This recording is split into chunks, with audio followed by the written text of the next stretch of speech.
ഒറ്റയ്ക്കാവുന്ന ദിവസങ്ങൾ അധികം കുഞ്ഞൂസ് വീടിൽ നിന്ന് പുറത്ത് തന്നെ ആയിരിക്കും ഉണ്ടാവുക. ഇന്നിപ്പോൾ അവൾ ചെയ്ത പരിപാടി നിങ്ങൾ കണ്ടോ? ഈ ഒരു ചെടിയിലെ കല്ലും കാര്യങ്ങളൊക്കെ തറയിലിട്ടിട്ടുണ്ട്. സംഭവത്തിൽ ഇതെന്താണെന്ന് ചെക്ക് ചെയ്താന്ന് തോന്നുന്നുണ്ട്.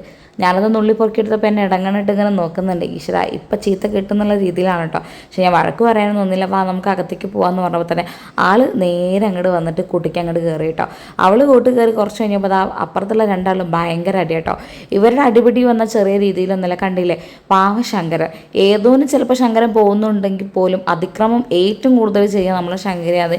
ഇപ്പോൾ അധിക ദിവസങ്ങളായിട്ട് എനിക്ക് തോന്നാറുണ്ട് കേട്ടോ. പറഞ്ഞിട്ട് കേൾക്കാത്തത് കണ്ടു. പിന്നെ കുറച്ച് നേരമാണ് സംസാരിച്ചപ്പോൾ അവരങ്ങോട്ട് ഒതുങ്ങിയിരുന്നു കേട്ടോ. ഈ ഒരു ഇരുത്തം കണ്ട പാവം, പ്രത്യേകിച്ച് ശങ്കരി. ഒന്നും ചെയ്യാത്ത കുട്ടികളെന്നൊക്കെ തോന്നൂലേ. ഇത് ഞാൻ പറഞ്ഞതുകൊണ്ട് മാത്രമൊന്നല്ല കേട്ടോ. എൻ്റെ കയ്യിൽ ഒരു സാധനം കണ്ടതോട് കൂടിയിട്ടാണ് ഇവരൊന്ന് അമർന്നിരുന്നിട്ടുണ്ടായിരുന്നത്. അതെന്താ സാധനം നിങ്ങൾക്ക് മനസ്സിലായോ? മനസ്സിലായിട്ടില്ല എന്തെങ്കിലും ഞാൻ കാണിച്ചു തരാം.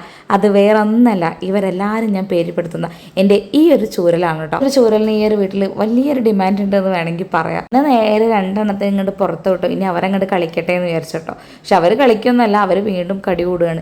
സംഭവത്തിൽ കടി കൂടുന്നല്ല, ഇവരുടെ ഒരു രീതിയിലുള്ള കളിയാണ് നിങ്ങൾ ഈ കണ്ടുകൊണ്ടിരിക്കുന്നത് കേട്ടോ. പക്ഷേ ഇവൾ വല്ലാണ്ട് ശങ്കരൻ്റെ മേല് കയറുന്നത് കണ്ടപ്പോൾ ശങ്കരൻ അങ്ങ് വന്ന് ഞാൻ അന്നൊന്ന് നോക്കട്ടെ എന്ന് പറഞ്ഞപ്പോൾ തന്നെ ആളെൻ്റെ അടുത്തേക്ക് നേരെ വരാൻ നോക്കുന്നുണ്ട്. പക്ഷെ അത് തടയാൻ വേണ്ടിയിട്ട് ശങ്കരി നോക്കുന്നുണ്ട് കേട്ടോ. കണ്ടില്ല പെണ്ണ് കാണിക്കുന്ന പരിപാടി.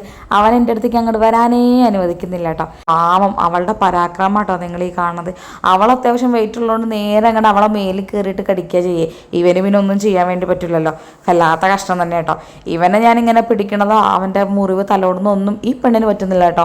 അങ്ങോട്ട് മാറുക എന്നുള്ള രീതിയിലുള്ളൊരു പ്രകടനമായിരുന്നു നമ്മളെ ശങ്കരി കാണിച്ചുകൊണ്ടിരുന്നത് കേട്ടോ. ഇതിനിടയിൽ ഇതൊന്നും പറ്റാതെ ഒരാൾ അപ്പുറത്ത് നിന്നിട്ട് ഭയങ്കരമായിട്ട് ബഹളം വെക്കുന്നുണ്ട് കേട്ടോ. എന്താ സംഭവം ഒന്നും മനസ്സിലായിട്ടില്ല. അതെന്താ ശങ്കരനെ ഞാൻ മടിയിൽ വെച്ചതാണ് ഇപ്പത്തെ അവളുടെ ഒരു ഏതു കേട്ടോ.